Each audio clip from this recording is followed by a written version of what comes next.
ती आली, तिनं परफॉर्म केलं आणि तिनं साऱ्यांची मनं जिंकून घेतली. असं जिचं वर्णन केलं तर अतिशयोक्ती होणार नाही, ती एक दाक्षिणात्य अभिनेत्री. गालावर मुरूम असलेली मुलगी सिनेमाची हिरोईन होऊ शकते का? जवळपास नसल्यागत कमी मेकअप केलेली अभिनेत्री लोकांना पसंत पडू शकते का? असा प्रश्न लोकांना पडायचा काहीही कारण नव्हतं. कारण मेकअप विना हिरोईन ही कल्पनाच लोकांच्या मनात येत नव्हती. पण सिनेसृष्टीत अशी मुलगी आली आणि तिनं या संकल्पनेला नुसता धक्काच दिला नाही, तर मेकअप नसतानाही आपण उत्तम दिसू शकतो, चेहऱ्यावर मुरूम असेल तरीही प्रेक्षक आपल्याला स्वीकारू शकतात, ही बाब तिनं रुजवली सुद्धा. ती मुलगी म्हणजे साई पल्लवी. एका मल्याळम सिनेमापासून सुरू झालेला तिचा प्रवास एक अभिनेत्री म्हणून उत्तरोत्तर बहरत चाललेला आहे. जितकी निपुण ती अभिनयात आहे, तितकीच किंबहुना काकणभर अधिकच सरस ती नृत्यात आहे. तिच्या लोकप्रियतेमध्ये या नृत्य कौशल्याचा आणि त्याला वाव देणाऱ्या गाण्यांचाही तितकाच हातभार आहे. मात्र तुम्हाला हे ठाऊक आहे का की तिच्या नृत्य प्रेरणा कोणत्या आहेत? ती जशी लाखोंची आवडती आहे, तसं तिच्या आवडत्या अभिनेत्र्या कोण आहेत? चित्रपट सृष्टीशी तसा फारसा संबंध नसतानाही साईला पहिला सिनेमा कसा मिळाला? तिचा पहिला सिनेमा कोणता? ती नृत्य शिकली तरी कुठे? हिंदीमधील तिचा पहिला सिनेमा कोणता असणार आहे? 2 कोटींची जाहिरात तिनं का नाकारली? तिचा बॉयफ्रेंड कोण? या आणि अशा रंजक बाबींची माहिती आपल्याला या व्हिडिओतून मिळेल, तेव्हा व्हिडिओ पूर्ण पहा. तरुणाईच्या हृदयावर राज्य करणाऱ्या साईचा जन्म कोइंबतूर, तामिळनाडू इथं 9 मे 1992 रोजी झाला. साईने वैद्यकीय क्षेत्रात आपलं शिक्षण घेतलं. साई तमिळ, तेलुगू, इंग्रजी, हिंदी आणि जॉर्जियन भाषा सहज बोलू शकते. तिच्या आईचं नाव राधा असून वडील सेंतमराई कन्नन आहेत. सेंतमराई हे केंद्रीय उत्पादन शुल्क निरीक्षक म्हणून काम करत होते आणि आई तशी गृहिणी होती. तिला पूजा नावाची एक लहान बहीणही आहे. पूजा सुद्धा अभिनेत्री म्हणून काम करते. कोइंबतूरमध्येच तिचं शालेय शिक्षण झालं. इथल्या एविला कॉन्व्हेंट शाळेतून तिने शालेय शिक्षण पूर्ण केलं. जॉर्जिया देशातील बिलिसी स्टेट मेडिकल युनिव्हर्सिटी इथून तिनं वैद्यकीय शिक्षण पूर्ण केलं. जगातल्या प्रतिष्ठित वैद्यकीय संस्थांमध्ये या विद्यापीठाची गणना होते. इथं राहून तिनं जॉर्जियन भाषेवर प्रभुत्व मिळवलं. आजच्या घडीला ती तमिळ, इंग्रजी, हिंदी आणि जॉर्जियन अत्यंत उत्तम प्रकारे बोलू शकते. आपल्या व्यावसायिक कामांसाठी ती मल्याळम, तेलुगू आणि कन्नड भाषाही शिकली. साईच्या म्हणण्यानुसार तिने नृत्याचं कधीही प्रशिक्षण घेतलं नाही. मात्र नृत्याविषयी तिला आधीपासूनच आकर्षण होतं. शाळेत, कॉलेजमध्ये तिला नृत्यामुळे खूप प्रसिद्धी मिळाली होती. तिच्या नृत्याच्या आवडीला आईचा आधीपासूनच पाठिंबा होता. त्यामुळे ती तिच्या कौशल्याचं क्रेडिट आईला देते. शाळा कॉलेजला असताना तिने नृत्याच्या अनेक स्पर्धा जिंकल्या. सोबतच तिने काही रियालिटी शो मध्येही काम केलं होतं. उंगालील यार आदुता प्रभुदेवा या विजय टीव्ही वरील शो मध्ये ती सहभागी झाली होती. तर दी अल्टिमेट डान्स शो या ETV तेलुगूच्या रियालिटी शो मध्येही ती शेवटच्या राऊंड पर्यंत पोहोचली होती. त्यावेळी प्रेक्षकांचा तिच्या नृत्याला जबरदस्त प्रतिसाद मिळाला होता. असाच रियालिटी शो मधील तिचा एक डान्सचा व्हिडिओ प्रसिद्ध मल्याळम दिग्दर्शक अल्फान्से यांनी पाहिला. त्यावेळी ते एका सिनेमाची निर्मिती करत होते. त्यातील एका भूमिकेसाठी त्यांनी साईशी फेसबुकवरून संपर्क साधला आणि सिनेमाची ऑफर दिली. मात्र त्यावेळी अभिनेत्री होण्यात तिला काहीही रस नव्हता. याशिवाय हे एखादं फेक अकाउंट असेल आणि उगाच आपली फसवणूक होईल म्हणून तिनं सिनेमासाठी नकार दिला. मात्र अल्फान्सेच्या डोक्यात साईचं ते नृत्य अगदीच फिट बसलं होतं. त्यामुळे पुन्हा 6 वर्षांनी जेव्हा तो प्रेमम सिनेमाच्या तयारीला लागला, त्यातल्या मलर या भूमिकेसाठी पुन्हा त्याच्या डोक्यात साईचाच विचार आला. त्याने पुन्हा तिच्याशी संपर्क केला. मात्र याही वेळी तिनं आधी नकार दिला आणि हा कोणीतरी स्टॉकर असेल असं वाटून तिनं पोलिसात तक्रार द्यायचा विचार केला. परंतु ही भूमिका साईच उत्तम करू शकेल असा अल्फान्सेला विश्वास होता. त्यामुळे तो तिला प्रत्यक्षात भेटलो की या भामट्याला पोलिसात हजर करायचं अशा विचाराने ती आली होती. भेटल्यावर मात्र तो तोतया नसून खरंच दिग्दर्शक असल्याचा विश्वास तिला पटला आणि मग तिनं ही भूमिका स्वीकारली.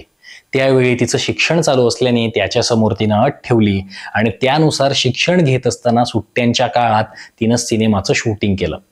शूटिंग संपल्यावर ती पुन्हा आपल्या शिक्षणासाठी जॉर्जियाला निघून गेली. पुढे हा सिनेमा प्रदर्शित झाला आणि सिनेमाने बॉक्स ऑफिसवर व्यवसायाचे रेकॉर्ड स्थापित केले. सिनेमा बॉक्स ऑफिसवर जबरदस्त हिट झाला. महाविद्यालयीन विद्यार्थी विद्यार्थिनी अगदी कॉलेजला दांड्या मारून हा सिनेमा बघायला जात होते. यातील तिचं मलर नावाचं पात्र तरुणाईमध्ये अत्यंत लोकप्रिय झालं आणि साई शब्दशः एका रात्रीतून स्टार झाली. केरळच नाही तर केरळ बाहेरही या सिनेमाने खूप चांगलं यश मिळवलं. UK, सिंगापूर, कॅनडा अशा विदेशी प्रदेशातही सिनेमाने चांगला व्यवसाय केला. तिला फिल्मफेअर सोबतच सर्वोत्कृष्ट पदार्पणाचे अनेक पुरस्कार मिळालेत. प्रेमम चित्रपटाने बॉक्स ऑफिसचे अनेक रेकॉर्ड्स मोडलेत. प्रेमम हा तिचा महत्वाची भूमिका असलेला पहिलाच सिनेमा असला तरी तिने आधी कस्तुरीमन या तमिळ सिनेमात बालकलाकार म्हणून एक पात्र केलं होतं. पुढे तिने कंगना राणावतची भूमिका असलेल्या धामधूम या आणखी एका सिनेमामध्येही बालकलाकार म्हणून काम केलं. पण अर्थातच तिची तेव्हा काहीही ओळख नव्हती आणि तिच्या या दोन्ही सिनेमांमधील भूमिकाही तशा काही उल्लेखनीय नव्हत्या. त्यामुळे या सिनेमांमध्ये तिला क्रेडिटही मिळालं नव्हतं. असो, तर प्रेमम सिनेमात तिनं मेकअप न करता काम केलं होतं. या मेकअप न करण्याच्या मागणीला दिग्दर्शक अल्फान्से यांनी मान्य केलं. त्यामुळे आपल्या यशामध्ये अल्फान्से यांचाच वाटा आहे असं ती सांगते.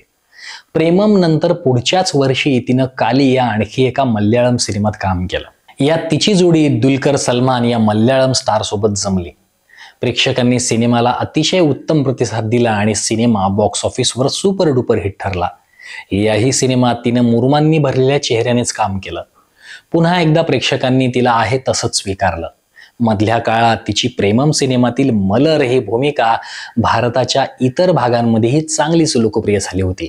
त्यामुळे तिच्यासाठी तेलुगू सिनेमाचं दार उघडलं गेलं आणि 2017 मध्ये तिनं फिदा या सिनेमाद्वारे तेलुगू चित्रपटसृष्टीत पदार्पण केलं. यात तिनं साकारलेली तेलंगणातील ग्रामीण मुलगी भानुमती ही भूमिका प्रेक्षकांना खूप आवडली.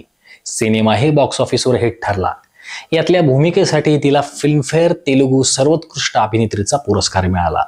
फिल्म कंपॅनियनद्वारा तिच्या परफॉर्मन्सला दशकातल्या सर्वोत्कृष्ट परफॉर्मन्सपैकी एक म्हणून गौरवलं गेलं आहे. फिदा हा सिनेमा जेव्हा टीव्हीवर लागला तेव्हा सिनेमाला खूप मोठा TRP मिळाला आणि तिचं नाव तेलुगू लोकांच्या अगदी घराघरात पोहोचलं. याच वर्षी तिचा तेलुगू अभिनेता नानी याच्यासोबतचा MCA हा चित्रपट आला. यालाही उत्तम यश मिळालं. सलग दोन्ही सिनेमांच्या यशामुळे तेलुगू सिनेसृष्टीत तिला स्टार पद मिळालं. याच वर्षी तिचा धनुष सोबत मारी 2 हा सिनेमा आला. यात तिने एका रिक्षावालीची भूमिका केली. सिनेमा बॉक्स ऑफिसवर फार काही कमाल दाखवू शकला नाही, मात्र यातील रावडी बेबी गाण्याने अगदी धुमाकूळ घातला. दोघांच्या नृत्याने लोकांना भुरळ घातली. प्रेक्षकांना त्यांच्यातली केमिस्ट्री खूपच आवडली. यूट्यूबवर भारतातल्या सर्वात जास्त पाहिल्या गेलेल्या व्हिडिओमध्ये या गाण्याची गणना होते. फहाद फाजिल या मल्याळम स्टार सोबत तिने अनुकोनी अतिथी सिनेमात काम केलं. यात तिने ऑटिस्टिक मुलगी साकारली होती. या भूमिकेसाठी ऑटिस्टिक असलेल्या अनेक लोकांसोबत ती बोलली, त्यांच्यासोबत वेळ घालवला आणि परफॉर्म करताना आपली बॉडी लँग्वेजही बदलली. पुढे आलेला पडी पडी लेले मनसू हा तेलुगू सिनेमा बॉक्स ऑफिसवर चांगला सापडला. तेव्हा निर्मात्याला झालेलं प्रचंड नुकसान पाहून तिनं तिचं संपूर्ण मानधन घ्यायला नकार दिला. यातून तिची संवेदनशीलता दिसून येते. पुढे तिने नागा चैतन्यसोबत लव्ह स्टोरी हा सिनेमा केला.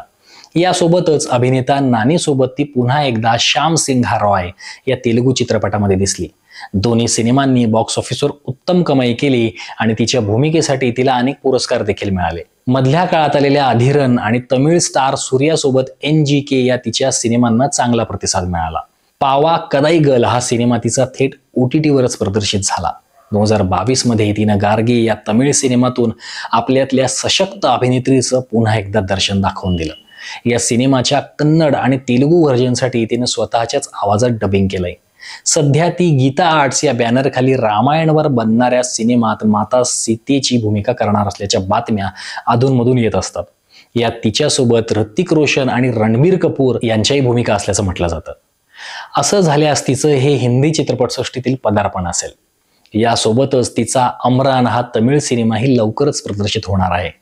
2019 मध्ये साईने एका गोऱ्या होणाऱ्या फेअरनेस क्रीमची जाहिरात नाकारली. यासाठी तिला तब्बल 2 कोटी रुपये मिळणार होते, मात्र तरीही तिनं जाहिरातीला नकार दिला. माझ्या त्वचेचा विशिष्ट भारतीय रंग आहे आणि आफ्रिकन लोकांनाही त्यांचा विशिष्ट रंग असतो जो तितकाच सुंदर आहे, हे तिचं वक्तव्य खूपच व्हायरल झालं. याचा खूपच सकारात्मक परिणाम झाला आणि रंगाबद्दलच्या विषमतेबद्दल साऱ्या भारतात बराच उहापोह झाला. आपल्याला गोरं का व्हायचं आहे? प्रत्येक देशात माणसाची विशिष्ट त्वचा असते, त्याचा रंग असतो, यात हा रंग श्रेष्ठ आणि हा कनिष्ठ हे येतच कुठे, असं म्हणत तिनं 2 कोटींवर पाणी फिरवलं. पण तिच्या या विचारसरणीमुळे 20 कोटी स्त्रिया तरुणींवर प्रभाव पडला, हे सत्य खूपच आश्वासक आहे. साई अभिनयासाठी विविध प्रकारच्या संहिता निवडीसाठी ओळखली जाते. नुसतीच हिरोची हिरोईन असण्यात तिला रस नसतो, तर तिच्या पात्राला सिनेमात स्वतंत्र अस्तित्व असण्याची अटकळ तिची असते. तमिळ सिनेमातील सिमरन आणि ज्योतिका या तिच्या आवडत्या अभिनेत्री आहेत. त्यांचा एकही सिनेमा ती सोडत नाही. याशिवाय माधुरी दीक्षित आणि ऐश्वर्या राय यांच्या नृत्याचीही ती खूप मोठी चाहती आहे. कमल हसन, मामुट्टी यांचीही ती चाहती आहे. 2020 मध्ये ती फोर्ब्सच्या 30 अंडर 30 या यादीमध्ये झळकली आहे. अजून तरी तिचा एकही हिंदी चित्रपट आलेला नाही, मात्र तरीही केवळ हिंदी बेल्टमध्येच नाही तर गुजरात पासून अरुणाचल प्रदेश आणि वर अगदी जम्मू काश्मीर पर्यंत तिचे चाहते भारतभर पसरले आहेत. इतकंच नाही तर श्रीलंकेतही साई तितकीच लोकप्रिय आहे. अनेकांना ती अस्सल भारतीय वाटते, त्यांच्यातलीच एक वाटते. लाखो युवक युवती तिला आपली प्रेरणा मानतात. तिच्या डान्सचे, सुहास्य वदनाचे अनेक व्हिडिओ सतत सोशल मीडियावर फिरत असतात, ज्यांना मोठ्या प्रमाणात फॉलोईंग आहे. आजवर तिला तमिळ, तेलुगू आणि मल्याळम भाषेतील सिनेमांसाठी अनेक पुरस्कार प्राप्त झालेले आहेत, तर कितीतरी वेळा तिला नामांकन मिळालं आहे. यात आनंद विकटन सिनेमा पुरस्कार, एशियानेट फिल्म पुरस्कार, एशिया विजन पुरस्कार, CPC सिने अवॉर्ड, सायमा पुरस्कार अशा अनेक पुरस्कारांनी तिला गौरवलं गेलं आहे. रॉक्यान कुतू या सिनेमातील गाण्यासाठी तिनं कोरिओग्राफी केली आहे. प्रवास करायला तिला खूप आवडतो, त्यामुळे शूटिंग नसलं की ती बऱ्याचदा वेगवेगळ्या ठिकाणी फिरत असते. तिला वाचनाचीही खूप आवड आहे, त्यामुळे ती आवर्जून वाचनासाठी वेळ काढते. तिच्यात आणि बहिणीतही अतिशय उत्तम केमिस्ट्री आहे. अलीकडेच तिच्या बहिणीचं लग्न झालं. त्यावेळी लग्नातले तिचे फोटोज व्हायरल झाले होते, तेव्हा साईचंच लग्न झाल्याचं सांगितलं गेलं. मात्र ही केवळ अफवा असून ती अजून अविवाहित आहे. आपण सिंगल असणं आपण एन्जॉय करत असल्याचं ती म्हणते. आपलं वैयक्तिक जीवन खाजगी ठेवायला तिला आवडतं, त्यामुळे तिच्या आयुष्यातल्या इतर गोष्टी लोकांना फारशा परिचित नाहीत. आई वडिलांसोबत तिचा बॉन्ड खूप स्ट्रॉंग आहे. आपल्याला साई पल्लवी ही डान्सर म्हणून कशी वाटते आणि तिनं नृत्य केलेलं कोणतं गाणं आपल्याला आवडलं हे आम्हाला कमेंट करून नक्की सांगा. पुन्हा भेटूया पुढच्या व्हिडिओतून. तोपर्यंत नमस्कार.